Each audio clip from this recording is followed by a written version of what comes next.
My parents invited me to the G in 1946 to watch, fortunately, an Essendon grand final, and even better still, a grand final that Essendon won, kicking 10 goals in the third quarter. It's the home of Australian sport, and in Melbourne it's the home, obviously, as well.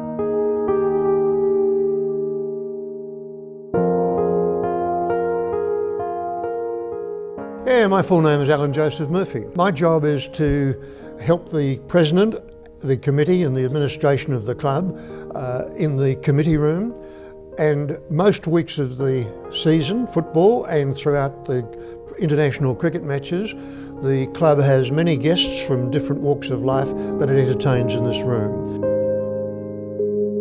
I had an opportunity in 2001 to find something else to do. I was at that time the CEO of a national charity called KidSafe, the Child Accident Prevention Foundation of Australia.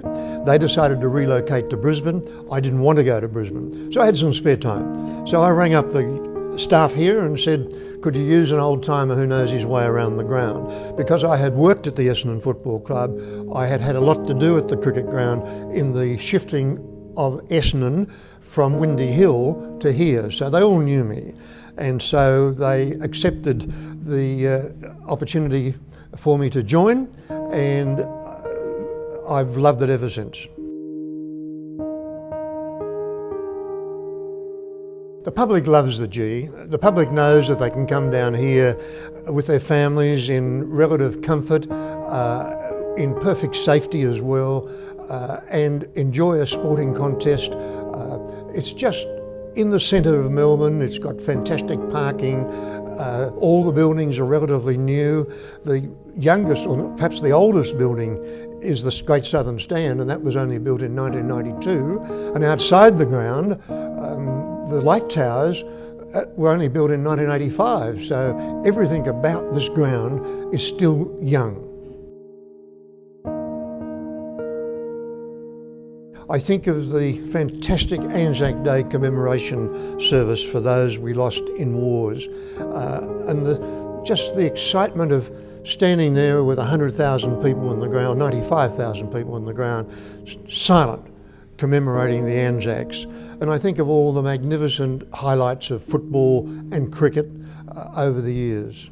Well, I think in football, John Coleman would be my hero. But of course there have been so many other great players that we've seen over the years.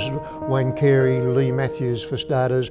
In the current context, of course, Gary Ablett Jr. They're just exciting footballers to watch. And in cricket, I did see a little bit of Bradman, but I was probably too young to appreciate at the time how good he was. But since then, there's Ponting, there's Dennis Lilly, there's Shane Warne that have got me excited.